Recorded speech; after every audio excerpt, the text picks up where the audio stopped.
Hello student, welcome to my YouTube channel excellent success group. तो student, आज हम discuss करेंगे क्लास 9 में चैप्टर 6 लाइन एंड एंगल्स का सपोर्ट मटेरियल। क्वेश्चन नंबर 18 हमें दे रखा है, इन फिगर ए बी और सी डी दोनों पैरेलल लाइन है। पैरेलल लाइन उन लाइन को कहते हैं जो कभी एक दूसरे को इंटरसेक्ट नहीं करती सिवाय इन्फिनिटी पॉइंट के। पूछे हमसे एक्स प्लस वाई की वैल्यू किसकी इक्वल होगी बताओ। ठीक है, तो अगर दो लाइनें पैरेलल हों और ट्रांसवर्सल लाइन इनको किन्हीं दो पॉइंट पर इंटरसेक्ट करें तो बनने वाला एंगल होता है ऑल्टरनेट एंगल, और जिसकी हमें पहचान नज़र आती है कि हमें जेड नज़र आएगा। तो मेरा जो ये एंगल एक्स है इक्वल होगा इस 40 के, क्योंकि बनाएगा ऑल्टरनेट एंगल। एक्स बराबर 40 के होगा। अब जैसे ही एक्स बना हुआ है सीधा है तो उल्टा भी बनेगा। इसी तरीके से मेरा जो एंगल वाई है वो बराबर होगा एंगल 60 डिग्री के। वाई बराबर होगा 60 डिग्री का, और दोनों में सेम रीज़न आएगा by alternate angle. Alternate angle की कंडीशन के थ्रू दोनों एक दूसरे की ये एक्स 40 के बराबर और वाई 60 के बराबर होगा। इसे 1 मान लेते हैं, इसे 2 मान लेते हैं। 1 + 2 दोनों को ऐड कर देते हैं तो एंगल एक्स प्लस वाई या 40 + 60 दोनों को ऐड किया कितना है 100, यानी एक्स और वाई दोनों का सम जो होगा वो 100 डिग्री के इक्वल होगा। ऑप्शन हो जाएगा मेरे यहाँ पे सी। बट याद रखना, दो पैरेलल लाइन को ट्रांसवर्सल लाइन दो पॉइंट पर इंटरसेक्ट करेगी और शेप बने जेड की, तभी ऑल्टरनेट एंगल बनेगा। दोनों लाइन का पैरेलल होना ज़रूरी है। पैरेलल है तो ऑल्टरनेट लगेगा, पैरेलल नहीं है तो ऑल्टरनेट कंडीशन नहीं लग सकती। अब डिस्कस करते हैं क्वेश्चन नंबर 19 को ज़रा ध्यान से देखना। हमारे जो फिगर है इस फिगर के अंदर में एंगल कुछ मेंशन किए गए हैं जो मैं यहाँ पे दिखा देता हूँ। एंगल 1 है, 2, 3, 4, 5, 6, 7, 8, और एंगल जो लाइन मेरी एल है और एम है, ये दोनों लाइनें मेरी पैरेलल हैं। क्वेश्चन में बोला गया है कि from the figure choose the correct option. नीचे कुछ ऑप्शन दे रखे हैं, 6 स्टेटमेंट दे रखी हैं।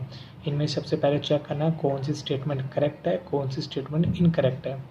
पहला बोला गया 1 और 8 ऑल्टरनेट एंगल बनाते हैं। देखो ऑल्टरनेट एंगल के लिए मैंने पहले बता दी, इसकी पहचान कौन है, जेड है। अगर जेड सीधा हो, उल्टा हो, सीधा हो, खड़ा हो तो मेरा ऑल्टरनेट एंगल होगा एंगल 1 बराबर 8 की। अब देखो 1 यहाँ पर आ रहा है, 8 यहाँ पे आ रहा है, जेड तो बनेगा बट जेड के अंदर एंगल 2 और एंगल 8 आएगा मेरा।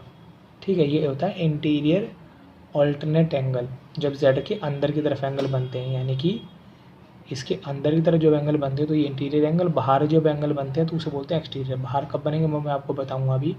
तो फिलहाल मेरा एंगल A1 और 8 ये तो अल्टरनेट एंगल नहीं है, तो ये स्टेटमेंट तो होगी गलत। दूसरा, एंगल 1 और 7 बराबर होगा अल्टरनेट एंगल के। एंगल 1 और 7 देखो ये एक्सटीरियर एंगल की पहचान होगी। जैसे कि मेरे यहाँ पे जेड जो बन रहा है वो कुछ इस तरीके से बन रहा है, जो जेड आ रहा है वो यहाँ पर आ रहा है, ठीक है, और 1 आ रहा है वो यहाँ पर आ रहा है। ये होता है एक्सटीरियर एंगल प्रॉपर्टी। ठीक है, सॉरी एक्सटीरियर नहीं, alternate angle, but exterior angle वाला एक्सटीरियर ऑल्टरनेट एंगल होगा। अगर आपको इस तरीके से नहीं समझ में आया तो मैं आपको दूसरे तरीके से बताता हूँ। देखो एंगल 1 और 7 एक्सटीरियर ऑल्टरनेट एंगल है। अगर जेड की कंडीशन नहीं समझ में आ रही तो देखो 1 बराबर होगा 3 के, क्योंकि ऑल्टरनेट एंगल है, और सॉरी वर्टिकली अपोजिट एंगल है। वर्टिकली अपोजिट एंगल हमेशा बनाते हैं एक्स। जब भी एक्स बने तो वो होता है वर्टिकली अपोजिट एंगल। 1 बराबर हो जाएगा मेरा 3 के, 1 बराबर हो जाएगा 3 के वर्टिकली अपोजिट एंगल। ठीक है, और जब दो लाइनें पैरेलल हों, तीसरी लाइन ट्रांसवर्सल को इंटरसेक्ट करे और क्वेश्चन में एफ की शेप बनती हो तो उसे बोलते हैं कॉरस्पॉन्डिंग एंगल। तो मेरा एंगल 3 बराबर हो जाएगा मेरा 7 के। ठीक है, और 3 किसके बराबर है, 1 के, तो 3 बराबर 7 के। अगर 3 बराबर 1 के और 3 बराबर 7 के हैं तो मेरा एंगल 1 और एंगल 7 ये दोनों भी क्या होंगे, बराबर होंगे। तो हम इसको अल्टरनेट एक्सटीरियर अल्टरनेट एंगल के थ्रू भी समझ सकते हैं, या कॉरस्पॉन्डिंग एंगल के थ्रू भी इसको हम प्रूव कर सकते हैं कि दोनों बराबर हैं। तो मेरी स्टेटमेंट 2 क्या होगी, यहाँ पे करेक्ट होगी। फिर आता है 3 और 5 अल्टरनेट एंगल बनाते हैं, एंगल 3 और एंगल 5। ये तो क्लियरली पता लग ही रहा है, यहाँ पर आ रहा है मेरा एंगल 3, यहाँ पे एंगल आ रहा है 5। जेड के अंदर की तरफ बन रहे एंगल तो अल्टरनेट एंगल होंगे इंटीरियर वाले। ये स्टेटमेंट मेरी करेक्ट है। एंगल 4 और 8 कॉरस्पॉन्डिंग एंगल बनाते हैं। कॉरस्पॉन्डिंग एंगल की पहचान होती है एफ की फिगर, बट दोनों लाइनें पैरेलल होनी ज़रूरी हैं तभी कॉरस्पॉन्डिंग अप्लाई होगा मेरा। फिर बात करते हैं एंगल 4 और 8 की। बोला कॉरस्पॉन्डिंग एंगल है तो देखो एंगल 4 ये रहा और 8 ये रहा, ये भी क्या बना रहे हैं, एफ की फिगर बना रहे हैं। यहाँ एंगल आ रहा है मेरा 4 और यहाँ पर आ रहा है एंगल 8। एफ चाहे सीधा हो उल्टा हो जैसा मर्जी हो, अगर एफ की फिगर बनती हो और दोनों लाइनें पैरेलल हों, ट्रांसवर्सल लाइन 2 पॉइंट पर काटेगी तो वो बनाते हैं कॉरस्पॉन्डिंग एंगल। तो 4 और 8 दोनों कॉरस्पॉन्डिंग एंगल बनाते हैं, तो ये स्टेटमेंट मेरी क्या है, बिल्कुल करेक्ट है।